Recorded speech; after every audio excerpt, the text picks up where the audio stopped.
Autre titre ce soir, ce bras de fer qui s'engage entre l'Europe et la France sur les Roms. Je vous le disais, Bruxelles met en garde solennellement Paris après les propos de Manuel Valls sur l'impossibilité de l'intégration. La Commission évoque la liberté de circulation et d'installation. Il a même été question de sanctions. Sur place, François Baudonnet, Hervé Verloès.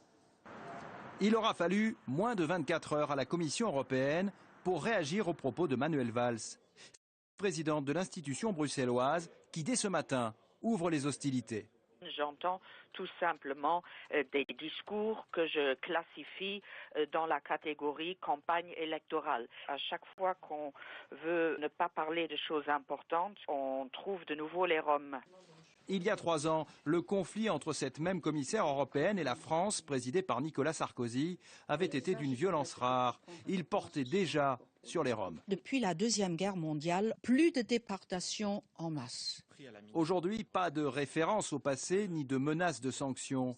Mais en milieu de journée, un officiel de la Commission européenne recadre sèchement le ministre de l'Intérieur. Qu'ils soient roumains, bulgares ou français, y compris les Roms, tous les citoyens de l'Union européenne, des 28 États membres, bénéficient de la liberté de circuler dans tous les États membres de l'Union européenne.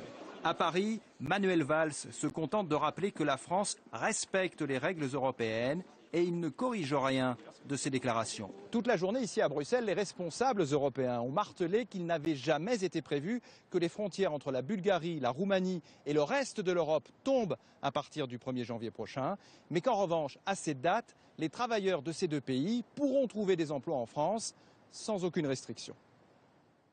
Et sachez que ces propos de Manuel Valls ont été contestés par d'autres ministres. Regardez, pour Arnaud Montebourg, par exemple, il n'existe pas de théorie selon laquelle tel peuple ne pourrait jamais, au grand jamais, s'intégrer. Fin de citation. Le gouvernement, en revanche, a fait part officiellement de son soutien par la voix de sa porte-parole, Najat Vallaud-Belkacem.